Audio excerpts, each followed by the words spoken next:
I live near a lake in a small countryside town. We don't have much to do here, so fishing is probably what basketball is like in the city. I just mean to say that we go fishing a lot. I like to fish at night because it's quiet and it gives me a chance to unwind. It was my birthday a few days back and I got a braided line as a gift, so I figured I'd give it a go at the lake. I'm not a fan of braided lines because they're more visible to fish, but one advantage it has over the monofilament lines is its exceptional strength. Some of these lines, you could put a 100-pound weight on one end and they still won't snap. That's how strong braided lines are. So it was 9 o'clock at night and I was the only one by the lake. I'm smoking a cigar, the rod is on the rest, and I'm thinking about what to get for my wife on our 20th anniversary. I wasn't paying much attention to the rod, so when it tugged a little, it caught me by surprise. I didn't shit my pants, but it startled me a little because my mind was elsewhere. Anyway, I'm looking at the line intently, waiting for the moment to get it off the rest. The line tugs again, and so I get up to grab the rod. I'm pretty sure a fish is nibbling on the bait, and I'm just waiting for it to bite hard on the hook. Wham! Holy hell! The line pulls as if a pickup truck is hooked on the other end. I knew right away I had pulled a muscle on my right shoulder because it was burning like crazy. In the 20-odd years I fished in this water, I had never caught anything larger than a 70-pounder. Some guys bullshit at the bar of how they caught a 100-pound trout and released them back in the water. But even if you were to believe those tall tales, those trouts could never fight as vigorously as this fish I just hooked. Some 20 seconds of intense tugging continues until all's calm again. Did I lose it? I slowly reel the line in and I could feel quite a heft on it. It's not pulling anymore, but rather it feels like it's swimming toward me, but I'm just reeling it in faster than its speed. Less than 10 seconds later, I see something pop out of the water and it looks like it's just floating there. I turn on the flashlight and point the beam of the light at the thing. It either rose higher or was getting closer to the shore because I could see it rising. Then I saw them. The eyes. Those were a pair of eyes that belonged to a human being, but they glowed like on the cats and wolves.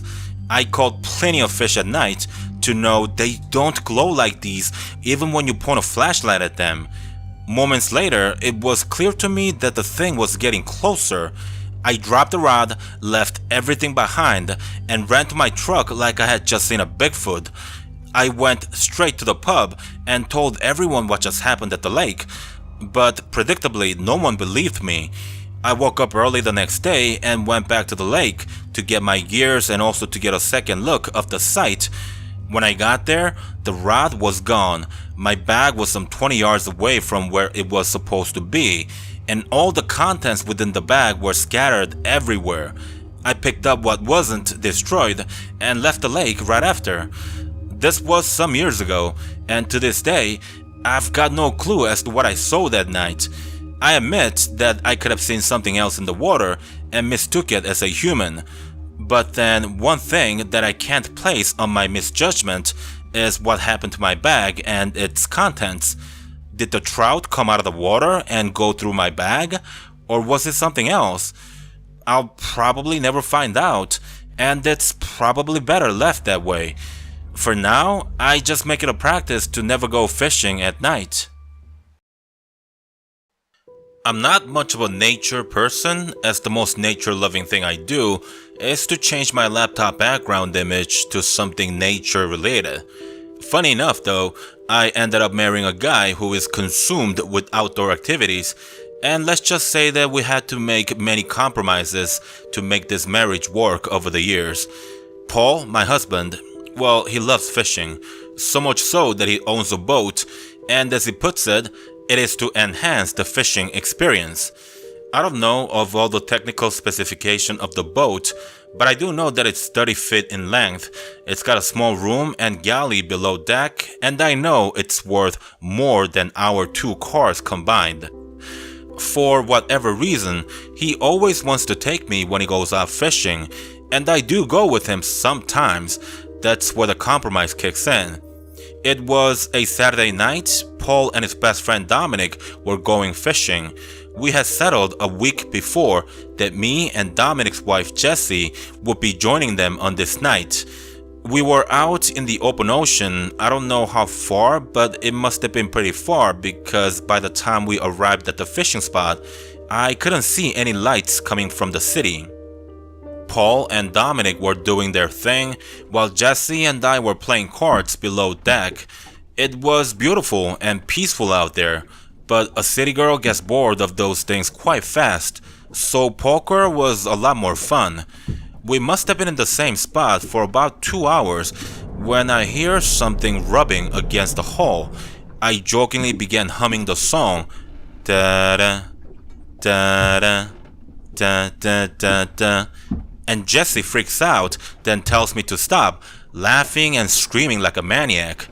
We both had a good laugh since it was the most exciting thing to happen in hours, but then we hear it again.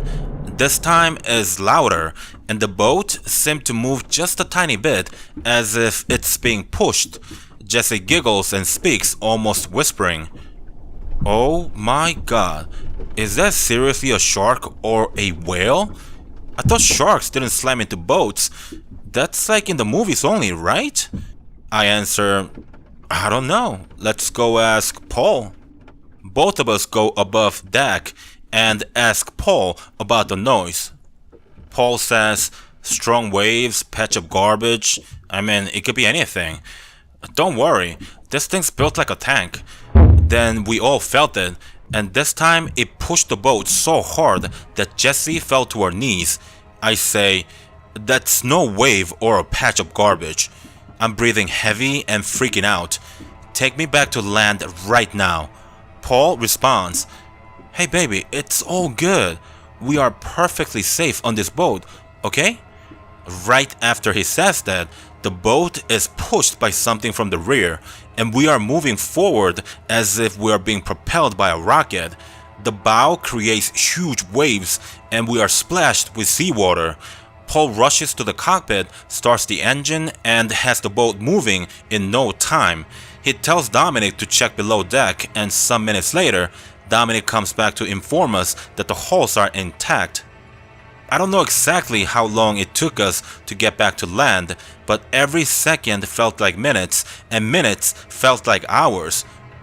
We all put on life jackets, and I just held on to the railing around the cockpit throughout the entire way back. We docked the boats and finally stepped onto solid ground again. I could barely walk because my body was shaking so hard, but I was just so happy to be off that boat. The following day, Paul was going to have the boat looked at by the mechanics. He went to the pier first, and I followed him about an hour later. By the time I got there, the boat was already on top of some trailer, ready to be towed off. I walked around the boat to inspect the hulls and saw a huge depression at the stern. I just stood there wondering, what would have happened if this thing was made of some carbon fiber or wood? Would we have made it back? Listen, I don't know what attacked us that night. Honestly, I don't even know if it was an attack. But one thing's for sure, I'm never going back out in the ocean, and Paul isn't either if I have it my way. Nature is all good and dandy, but I plan to stay a city girl for the rest of my life. This was in 2001, the year my father passed away. He was an adventurous person, but somehow raised a boy who likes to play it safe. He used to go camping, hiking, fishing, and do all other stuff that people like him do for fun. He took me with him a lot when I was young, but then it all stopped when it became clear that I didn't enjoy those things like he did. Later in life, I never joined them in any of those adventurous trips he likes to take, so we kind of drifted apart. Don't get me wrong, we still got along fine and loved each other as a family, but we just couldn't share some of the more intimate and memorable moments of our lives. My dad was happy out in the woods, spending days in new locations. On the other hand, I was happy discovering and dining in some of the best restaurants in LA. When Dad passed away, there was an enormous guilt and regret in me. In the 38 years that I roamed this planet, I had made so little effort to spend together the precious time my dad had left in him. I wanted to make it up to him somehow, and so one day, I set out to spend the night out in the woods and do a little fishing by the lake in the morning. Camping and fishing were two activities that my dad enjoyed the most, so it was my way of honoring his life and memories. On the night in the woods, all was calm, and to my surprise, I had gotten such good rest overnight. However, I did wake up 4 in the morning upon hearing some noises outside the tent. It sounded like an animal or a person was stepping on some twigs on the ground. I went out of the tent and checked my surroundings, but didn't see anything, so I quickly went back to sleep again. In the morning, I packed my gears and walked to the lake. It was a fine day, and I was genuinely happy to be out there. I cried a little when I took out my father's fishing rod, but other than that, I was smiling the whole time. I tried my best to remember the things my dad had taught me as a kid and set up the fishing rod somehow. The line was in the water, there was a gentle breeze on my head, and all was wonderful. When I hear something whoosh past my face and then goes thunk on the tree to my right, it took me maybe a second or two to realize it was an arrow, then another second to go prone. I was crawling toward the lake when I felt an exploding and burning sensation on my left arm. I looked at my arm and an arrow is sticking out of my bicep. It penetrated my arm, but it didn't go through it. I got up and ran into the lake. I dove underwater and swam with one arm. I heard the arrow penetrate the surface of the water twice, and the third one went right past my head before the friction of the water slowed it to a stop.